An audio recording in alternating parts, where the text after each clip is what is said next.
Bismillahirrahmanirrahim. Assalamualaikum warahmatullahi wabarakatuh.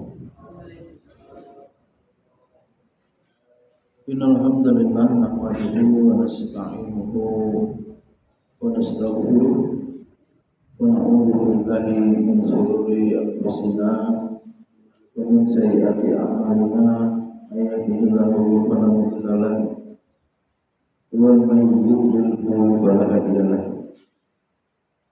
Asyhadu an la ilaha illallah wahdahu la syarika lah wa asyhadu anna Muhammadan abduhu wa rasuluh.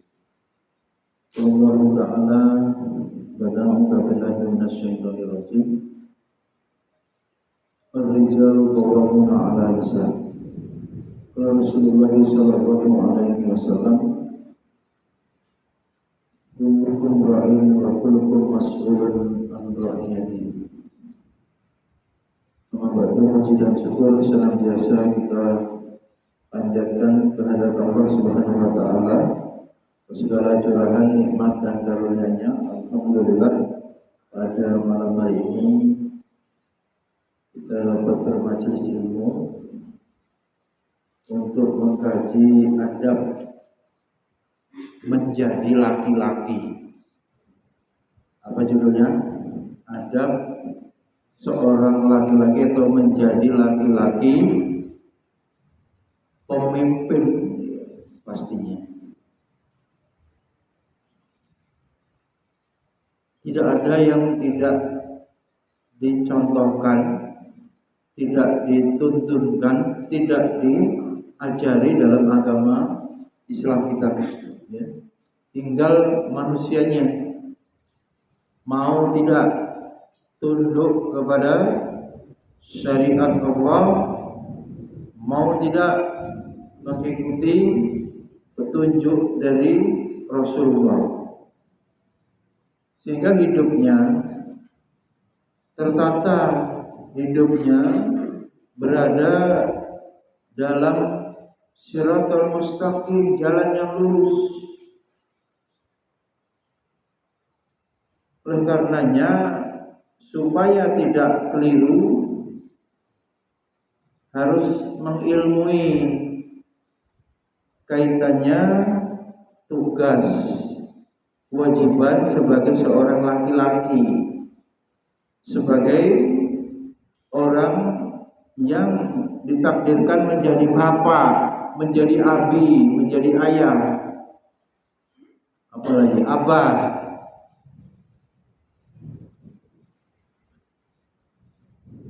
Atau dalam konteks kewajiban ayah itu apa? Kewajiban seorang suami itu apa? Dan dari sisi tabiat pembagian, ya, peran, pembagian apa? Fungsi, iya kan? Tugas pokok fungsi itu dalam dunia pekerjaan itu foksi.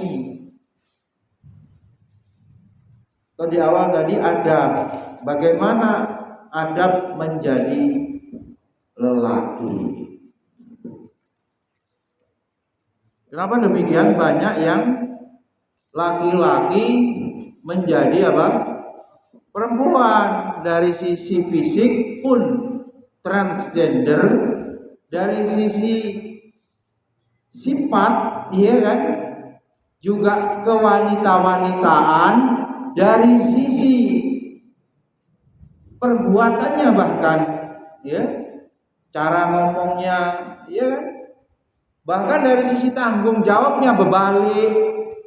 Dalam rumah tangga itu istrinya yang menjadi pemimpin, dianya ternak teri itu, teranak teristri, terus tidak punya pekerjaan yang mencukupi, menafkahi, iya kan? Istrinya yang menanggung, tulang rusuk jadi tulang punggung kan, dalam istilah tanggung jawabnya itu berpindah. Bahkan kemudian banyak terjadi apa? Penyimpangan, ya, penyimpangan fitrah. Nah ini,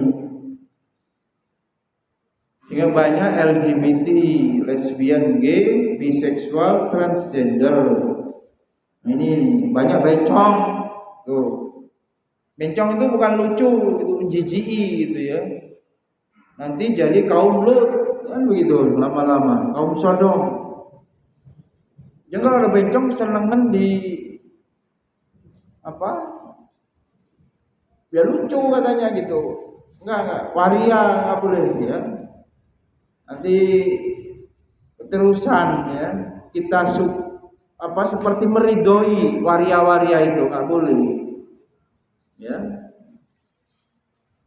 Alhamdulillah, ini banyak laki-laki ini santrinya, semua laki yang ada ini, terutama yang sudah saatnya ya menikah, saatnya untuk memimpin rumah tangga.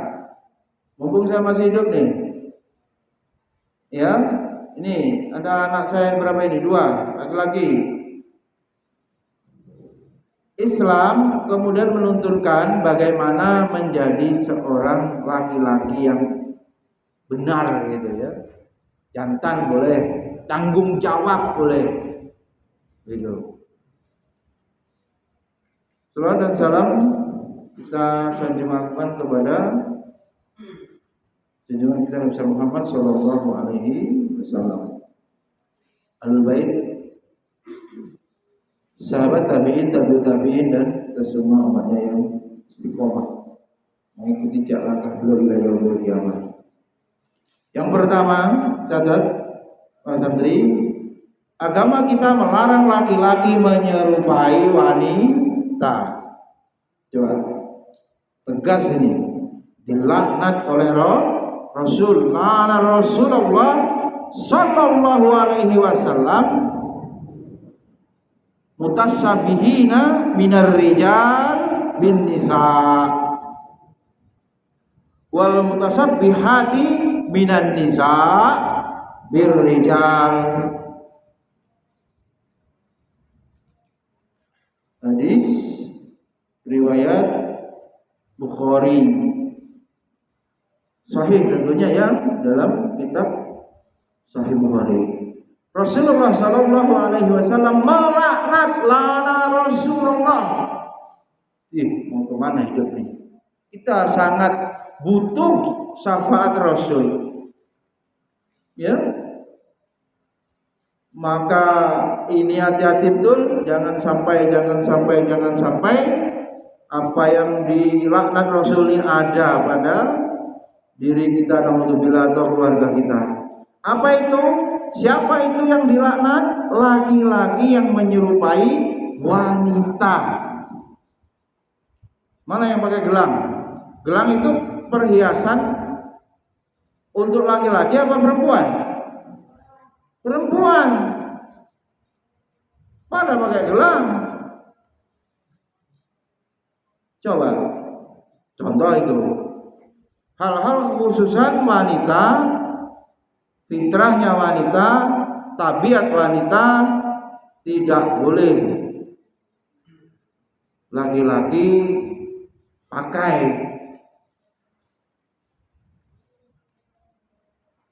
Gimana diri? Bukan sok-sok ngatur. Tenggelam suara ini kalau tidak ada nahi mungkar. Sudah pasti. Bagaimana itu? Coba abadi di Husnul Muslim, di ini grup Abi Digi Husnul Khotimah, coba dibaca di situ. Abi Irsan, Husnul Khotimah, tolong dibaca. Postingan kemarin dihapus nggak? Nah, saya pakai HP jadi pindah-pindah hilang. Mengapa kita harus berdakwah, Bi?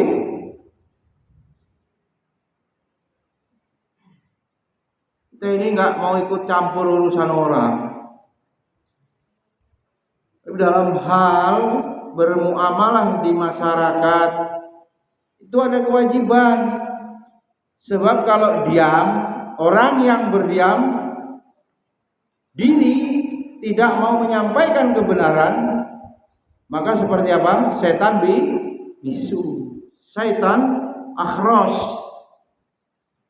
sama jadi setan. Biarkan kemungkaran itu, kita termasuk setan bisu dari golongan atau jenis manusia.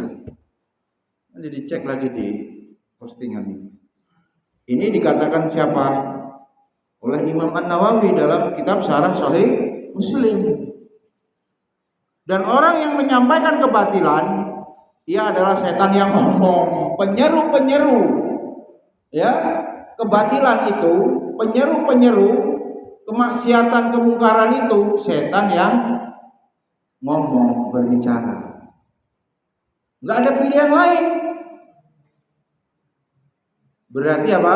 Harus beramar ma'ruf nahi munkar. Enggak ada pilihan lain.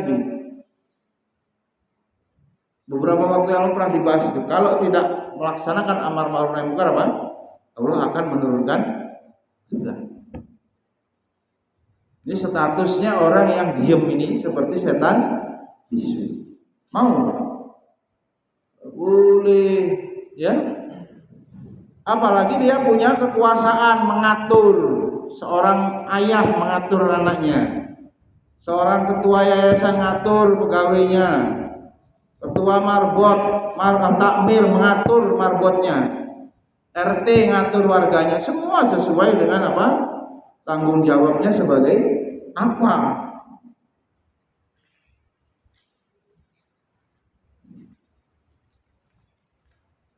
Yang pertama tadi apa poinnya?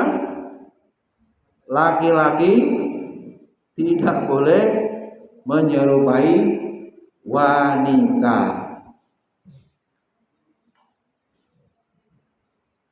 Dilaknat oleh Nabi.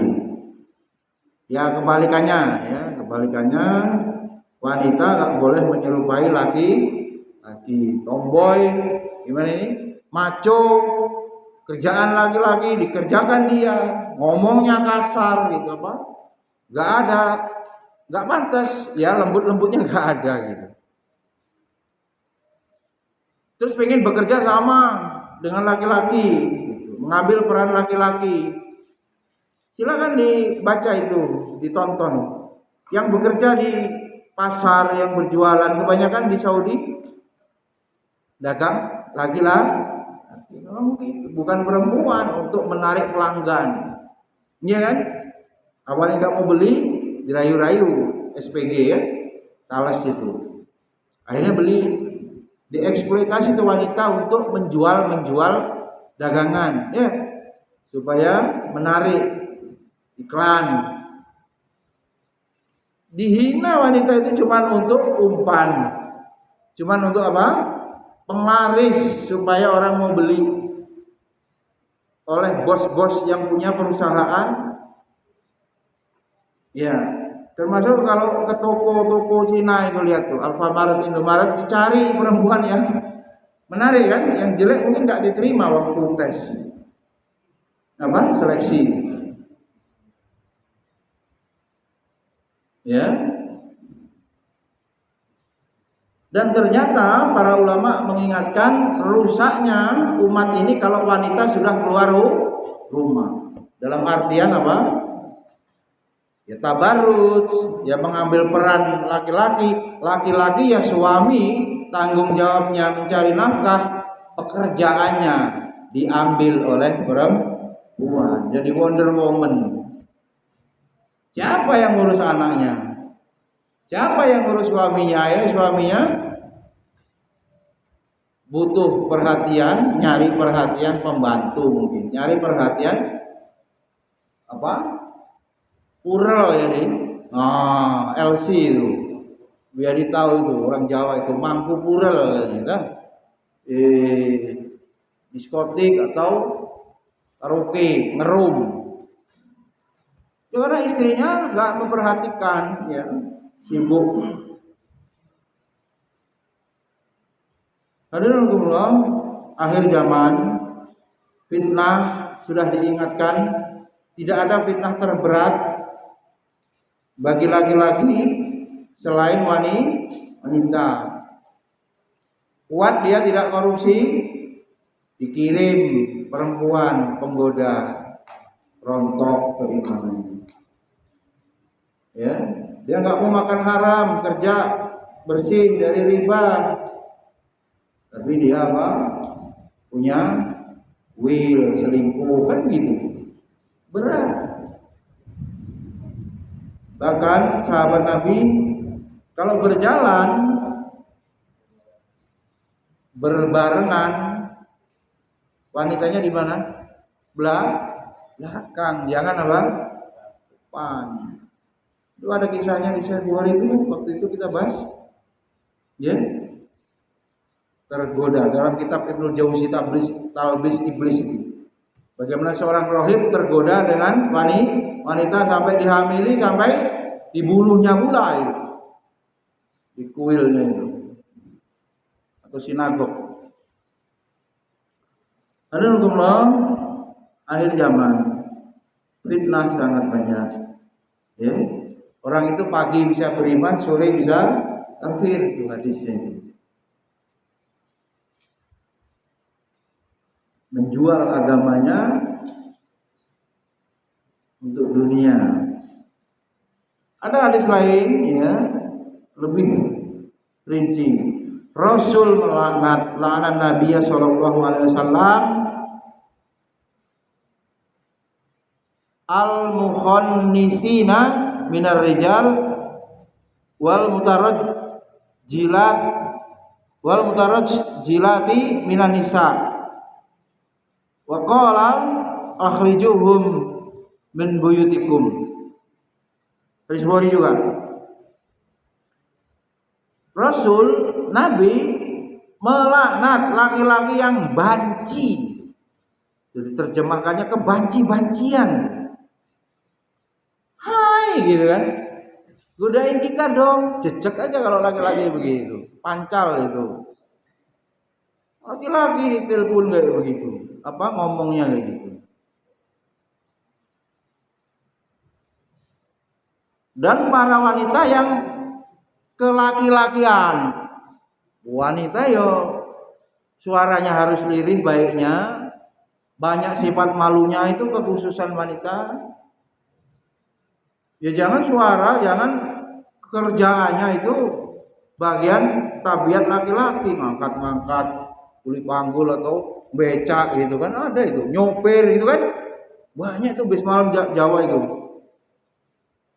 Ya bagaimana seorang wanita 24 jam lebih berhari-hari di nyopir gitu kan. Cobalah bertakwa kepada Allah, meminta pekerjaan yang sesuai fitrahnya. Kalau harus bekerja, misalnya suaminya cacat ya. Misalnya apa? Sebagai anak gadis bapaknya atau yatim gitu. Mintalah pekerjaan yang sesuai fitrah. Kan ada viral tuh, manggul semen tuh ya, di mana itu? Indonesia Timur itu. Gadis-gadis itu manggulin kuli panggul semen.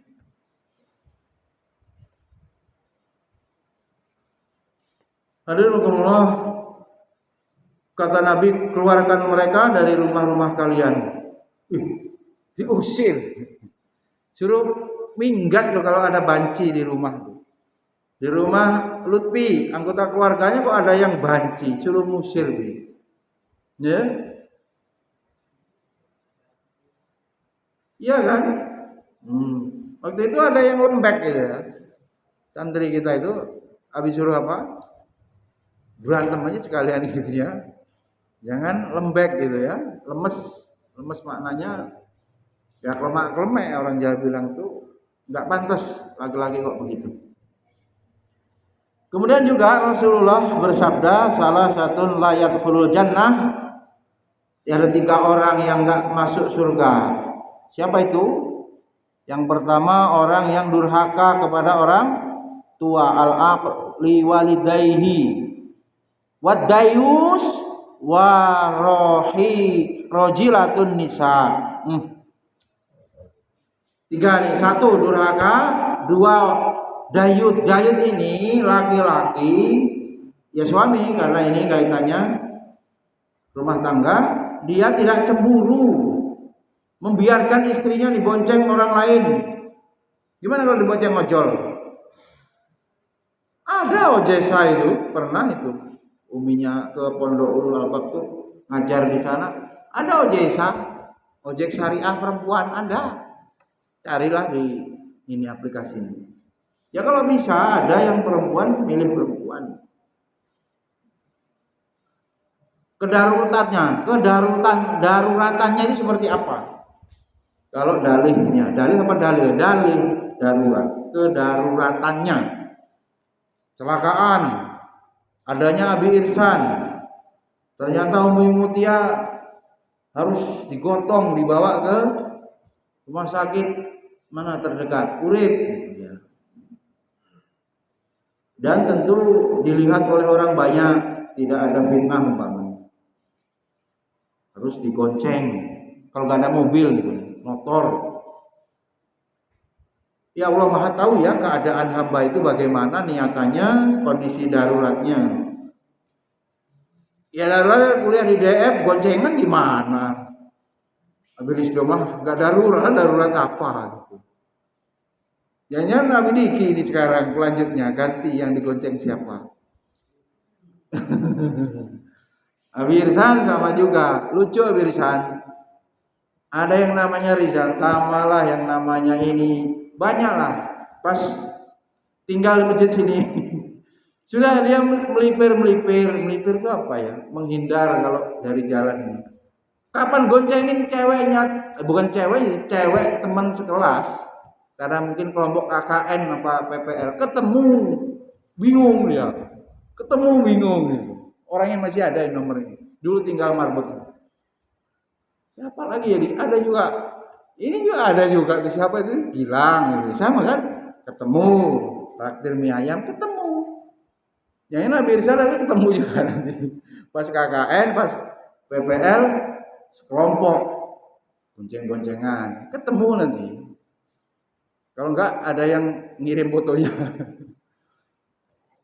Ya, coba dihindari ya. Nanti ketemu poinnya, enggak boleh ikhtilat, enggak boleh bonceng-boncengan. Maka kemudian laki-laki gunakan pakaian yang layaknya laki-laki, wanita juga pakaian yang memang itu untuk wanita. Wong aslinya ya, kalau mau betul-betul aurat terjaga, laki-laki pun memakai gamis yang paling aman ya. Lekuk-lekuk tubuhnya tidak terlihat, utamanya ketika sholat. Ini kan bicara apa? Keutamaan, fadilah, bukan bicara sahnya sholat ya. Bicara adab, bagaimana Rasulullah. Nah orang Indonesia sarung yang sering apa? Ya itu tentu lebih utama pakai sarung daripada pakai celana ketika sholat. Parah lagi udah pakai celana ketat, celana ketat sekalian, membentuk lekuk tubuh plus kaosan, nggak ada jasnya, nggak ada apa, khusus kaos tanpa kerah, tanpa peci. Udah kayak mau ngetem di terminal, mau apa? Nyuri itu, padahal menghadap Allah, minta rezeki, minta sehat. Sholat kan isinya itu. Ada nggak doanya yang minta rezeki dalam sholat? Minta ampunan. Rabbi firi warhani wajeburni warfa'ni warzuqni wahdini wa'afini. Kayak gitu penampilannya asal-asalan. Santri nggak mau pakai peci. Zahid bangun tidur harus gosok gigi, santri itu udah sering disampaikan. Supaya bau napasnya itu, ya kita mau menghadap Allah. Kita cuma disuruh ibadah hidupmu. Yang lain-lainnya itu kan cuma nunggu waktu untuk ibadah sampai. Biar jelas mana yang peruntukannya nyawa kita untuk apa. Baik, itu yang pertama. Yang kedua, Islam mengharamkan lelaki memakai pakaian perhiasan yang menjadi kekhususan bagi wanita. Lebih spesifik lagi, tadi sudah dicontohkan. Lebih spesifik lagi, agama kita melarang barang siapa yang memakai pakaian dari sutra, harir, Man labisal harir fid dunya lam yalbisahu fil akhirah. Gak boleh laki-laki pakai sutra, meskipun kaya raya kayak apapun, tetap agama kita melarang laki-laki memakai kain sutra. Tuh. Ini kebanggaan nih orang kalau kaya, sesuka dia ya, semau dia, mampu dia beli. Tapi agama kita melarang memakai sutra bagi laki-laki. Adapun wanita boleh. Ada hadis lain juga lebih rinci lagi, ya. Yang halal memakai emas dan sutra wanita dan haram bagi laki-laki. Emas logam mulia nggak boleh, ya. Itu ada yang kaya-kaya pakai emas, kalung gelam ada. Mungkin kita jarang berjumpa. Tapi ada kalau di TV-TV itu laki-laki itu, ya dia muslim. Kalau dia non muslim ya terserahlah itu apa. Kita kan ngomongkan internal ya, ngomongkan umat Islam. Baik, yang ketiga, Islam mewajibkan suami mencari nafkah. Tulang punggung, istri tidak wajib. Istri itu yang dinafkahi. Pada asalnya yang bekerja ya laki-laki.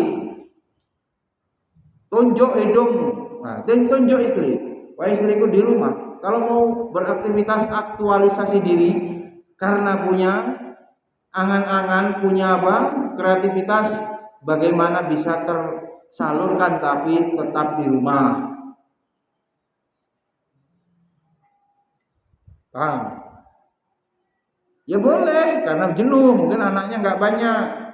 Ya, setelah anaknya besar atau sekolah sepi, apalagi dipondokkan misalnya, ibunya nggak ada kegiatan, silahkan kreativitasnya apa, tetapi tidak keluar rumah. Atau kalau berprofesi yang banyak untuk wanita, gitu, guru gitu kan, kesehatan itu yang tidak itu bercampur baur lah ya, laki-laki dan perempuan. Nih, jangan kepikiran ya Ahnaf ya Zaid, nanti istrimu itu juga punya penghasilan besar, apalagi lebih besar dari kamu, kamunya nyantai. Oh enggak, laki-laki yang menafkahi itu. Jadi jangan kebayang begitu ya, nanti kacau anakmu itu. Siapa yang ngasuh? Ibunya sebagai madrasah, sekolahan. Bapaknya sebagai kepala sekolah, mudir. Dari sekarang tanamkan untuk tanggung jawab ya. Mohon kepada Allah menjadi ayah, menjadi suami yang sesuai dengan ketetapan syariat ya. Tupoksinya terlaksana atau dijalankan dengan tepat. Menafkahi ya. Maka pintu surganya seorang istri ada pada ridho suami. Sebabnya apa? Berpindah dari bapaknya harus didahulukan suaminya dalam perkara yang ma'ruf, karena suaminya itu yang menanggung, yang menafkahi semuanya. Ya kalau istrinya belum haji ya dia yang harus menghajikan karena kewajiban.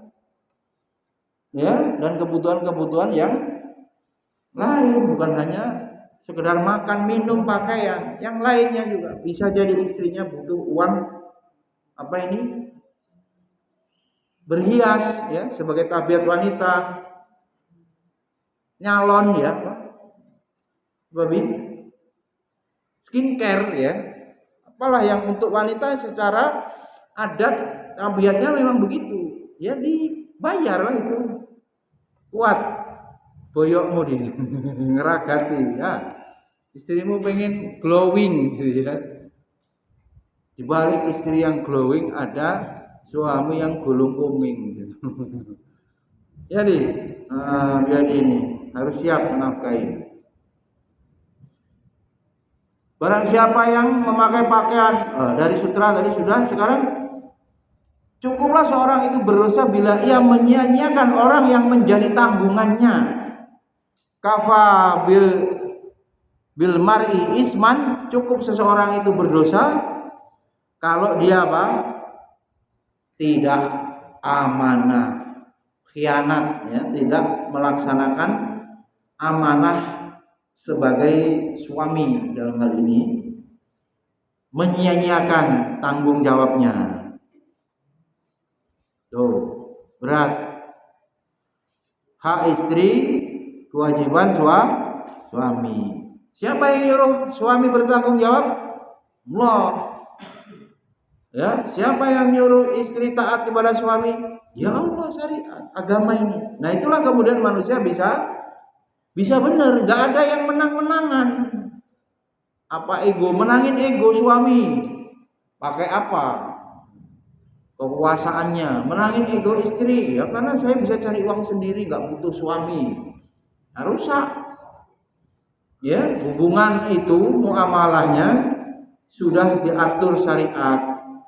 Ada batasan-batasannya, ada tugas-tugas tanggung jawab, kewajiban suami, ada hak suami, berarti itu kewajiban istri, kan gitu. Ya.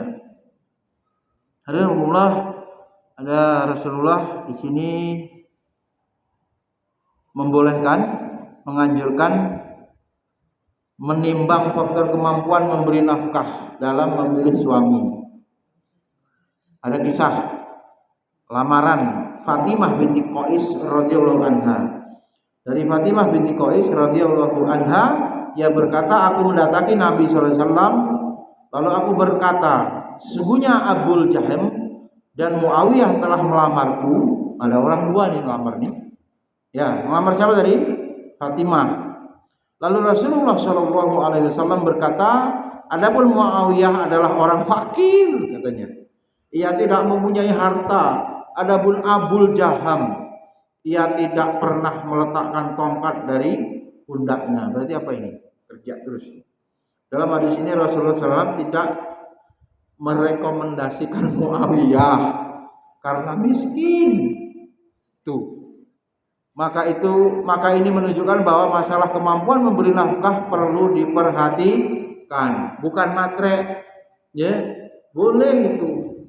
Karena pada asalnya nanti menanggung dirinya sendiri sudah kismin. Iya kan? Di malam ya. Laki-laki 15 tahun balik bagaimana mandiri. Loh, satu contohnya itu Birsan. Enggak tahu Birsan iya juga apa enggak. Lulus SMP umur berapa waktu itu ke sini? 11, ya. Mulai umur 16 sampai sekarang masih minta orang tua? Enggak, malah kadang masih begitu harusnya. Hadirin Allah, Allah juga berfirman ini, ya. Waqarna fi buyutikunna, dan hendaklah hai para wanita kalian di rumah-rumah kalian. Juga lanjutannya itu apa? Wala tabarrujna tabarrujal jahiliyatal ula. Suruh di rumah nih, tidak boleh bersolek, menor, berhias, molek, tabarruj namanya. Jadi penggoda nanti. Iya, keluar rumah membuat orang laki-laki yang di luar sana terfitnah, tergoda. Nah, ini. Imam Ibnu Katsir rahimahullah menjelaskan ayat ini menunjukkan bahwa wanita tidak boleh keluar rumah sebetulnya, keluyuran itu, healing. Apalah kalau tidak ada kebutuhan atau tidak ada mahram sebetulnya, ya. Keluyuran. Coba itu kalau mengagumi, kadang-kadang mengagumi ustadz pun dalam acara pengajian lebay gitu kan, histeris gitu kan.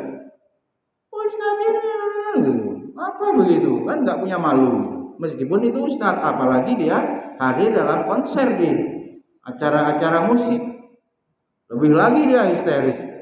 Suruh naik ke panggung, kita lihat itu kadang-kadang apa viral, rupanya meluk artis laki-laki. Parah itu anak-anak gadis itu. Nah, harus diamankan itu tanggung jawabnya sebagai bapak itu. Berat anak perempuan, ya. Tarik, perhatikan. Islam yang keempat mewajibkan laki-laki di sholat berjamaah di masjid kecuali uzur syar'i. Uzur syar'i ini apa? Hujan deras, mungkin musibah badai, sakit, safar, ya, tetap berjamaah di masjid. Itu bukan ditanya hukumnya secara fikih, ya, fardu kifayah atau sunnah muakkad. Yang lain berpendapat wajib. Yang wajib itu mengatakannya apabila tidak ada uzur syar'i, bukan kaku juga harus ke masjid. Sakit tetap ke masjid, hujan tetap ke masjid misalnya. Enggak begitu. Yang berpendapat itu sunnah, ya juga tidak boleh, ya sunnah juga itu utama, kan begitu. Kalau milih pendapat itu, ya memang hidup ini untuk apa kalau tidak memperbanyak amal soleh. Bahkan di sini Nabi bersabda, ya, mengancam nih, sungguh aku benar-benar berniat untuk memerintahkan orang-orang sholat di masjid, kemudian memerintahkan seseorang untuk menjadi imam, lalu aku bersama beberapa orang membawa kayu bakar menuju rumah-rumah orang yang tidak menghadiri sholat jamaah, lalu aku bakar rumahnya itu. Ada di Sahih Bukhari, ada di Sahih Muslim. Ya, dibakar rumahnya itu, kata mau dibakar rumahnya sama Nabi itu.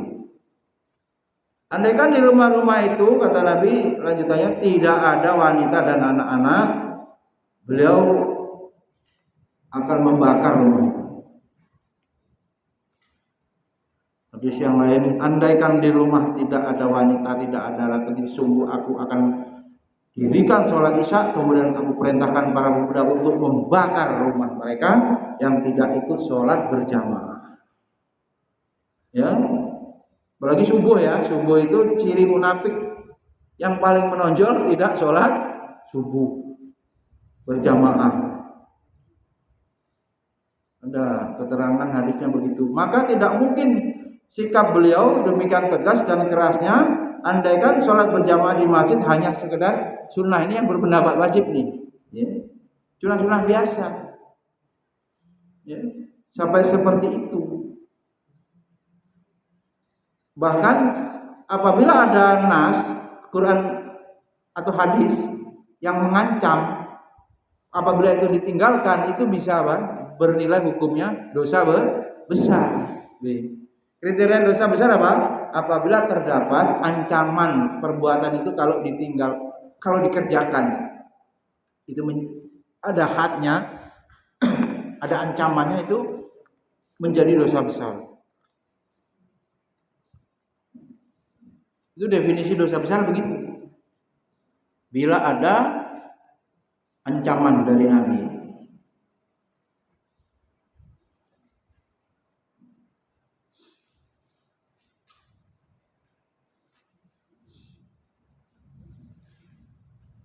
Yang kelima, sebagai suami, sebagai ayah, Islam mewajibkan sholat Jumat lah.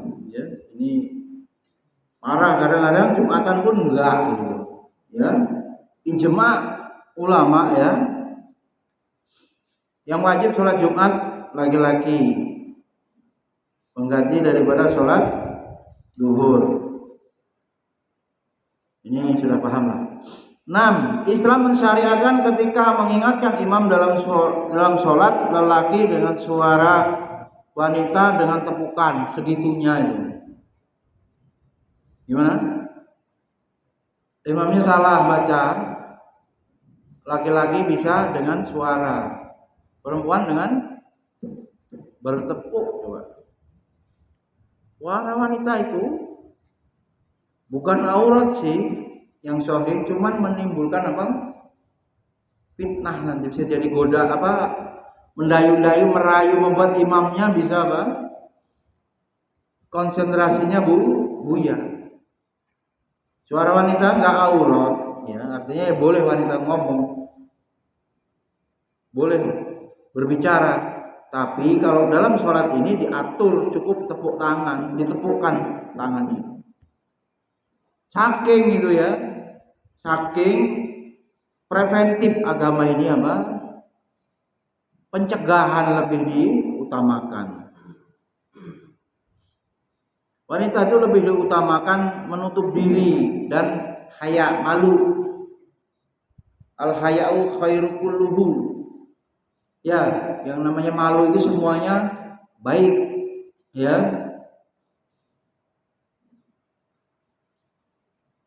Banyak hadis juga. Kalau kamu tidak punya malu, berbuatlah sesuka. Ya, malu masih itu. Kalau kamu nggak punya malu, terserah.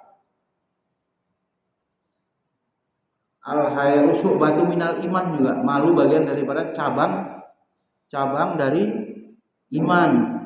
Nah. Yang ketujuh, Islam menganjurkan agar lelaki untuk berhias ini ya, boleh berhias ini. Laki-laki tentu untuk suami, bagi suami untuk istrinya ya, bukan untuk menggoda wanita di luar. Rasulullah SAW melarang, memerintahkan berdandan ini ya, menyisir ini ya. Artinya rapi gitu, rapi. 8. Ini Islam melarang lelaki mencukur jenggot. Kumis aja gede-gede, jenggot panjangin di. Bukan mau-mau kita, kalau dibilang risih-risih di. Kalau mau pakai akal, pakai perasaan. Kadang-kadang makan bakso ini kemepetan apa istilahnya. Masuk, minum es apa-apa. Tapi hidup ini bukan nurutin hawa nafsu, ego istilahnya. Bagaimana agama mengatur hidup ini? Itulah orang beragama gitu. Substansinya apa? Taat. Ya. Taat kepada Allah, taat kepada syariat Allah. Khaliful musyrikin, selisih itu orang-orang musyrik, kata Nabi. Firru liha wa akhfu syawarib. Betul. Ini tentara kadang nggak boleh pakai jenggot, bidan apa ini? Perawat itu kesehatan dilarang itu. Ada yang bertanya itu. Nggak bersih katanya. Orang Arab mah jenggotan semua dokter-dokter, nggak apa-apa. Nabi nyuruh apa? Selisihi orang musyrik. Apa bentuknya? Jadi lebatkanlah jenggot, panjangkan jenggot, pendekkan kumis. Kumisnya mau dipaketin juga. Adik nggak tinggi-tinggi, yang makin tebal kumisnya. Waduh, kayak Pak Raden film kartun apa anak-anak tuh.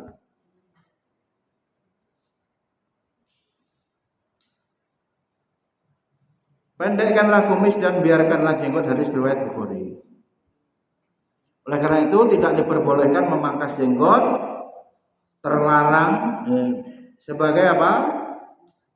Ya sunnah, tidak boleh dipotong, harus dipanjangkan. Tentu itu ada ulama yang memberikan cara memanjangkannya. Ada yang diceritakan oleh Ustaz Agus Supriyadi, itu masih ingat Syekh Utsaimin ya. Beliau kan waktu di Madinah kan melihat itu, ketemu itu dipotongnya segini. Kalau sudah satu genggaman ini dipotong, diratakan seberapa? Seperti ini, bawahnya yang supaya apa? Rapi juga. Termasuk ini juga disuruh manjangkan apa ini? Ya, jambangnya. Sekurang-kurangnya nggak boleh dihabisin gitu ya. Kalau nggak mau panjang begini ya jangan hilang.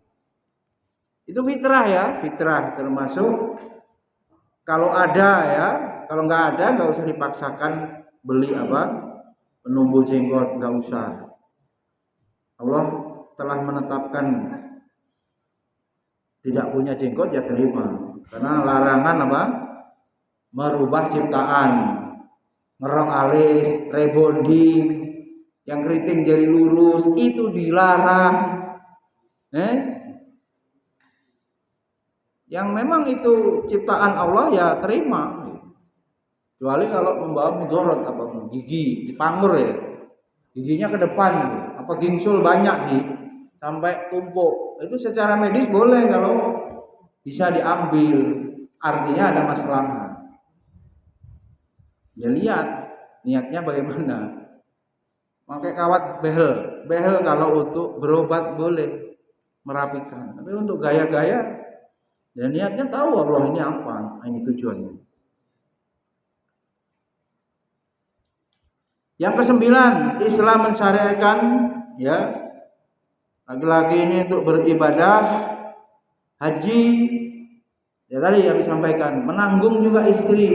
Ya. Jadi kalau sudah selesai kuliah berpenghasilan, yang pokok-pokok orang Jawa suruh beli rumah ya kan? Tapi ada yang tidak mengutamakan rumah, tapi mengutamakan rukun Islam. Di sini disuruh pikirkan untuk naik haji. Aduh, sebab sekarang nunggunya lama ya, dulu juga lama, sekarang lebih lama. Birsan sarjana 22 tahun, kemudian menikah, kalau mungkin ya duitnya ada ya daftar. Konon juga hajinya nambah mahal sekarang ya. Nggak boleh sendiri tuh, ya dia menanggung istrinya bareng, dan istrinya nanti harus ada mahram. Kalau dia berangkat sendiri gimana? Ya sebaiknya berdua itu. Pernah saya di Lampung Timur, orang itu rumahnya masih geribik belum gedong lah ya, belum dibangun bata, tapi sudah haji, ada begitu. Karena setelah menikah ya rumah sederhana, yang penting gak ambruk, ya papan rumahnya, geribik, tapi sudah haji. Kok bisa ya? Ya karena langsung diutamakan rukun Islam disempurnakan sama istrinya. Baik itu untuk ditiru. Kadang-kadang di kita sisa-sisa belum dipanggil katanya. Panggilan apa lagi? Panggilan haji sejak ayat itu turun. Walillahil hijjul baita man istata'a ilaihi sabila wa adzin bil haji, itu ya sejak Rasulullah diangkat jadi rasul, ayat haji turun ya sudah dipanggil. Tidak berarti panggilan istilahnya khurafat. Haji itu panggilan khusus, walaupun kaya kalau belum dipanggil ya belum berangkat. Jadi dia nggak paham kewajiban, ngarang-ngarang cerita begitu. Kalau paham kewajiban, rukun agamanya harus disempurnakan, berangkat. Baik, sampai di sini azan tiba. Subhanakallahumma wa bihamdika, la ilaha illa anta, astaghfiruka wa atubu ilaik. Assalamualaikum warahmatullahi wabarakatuh.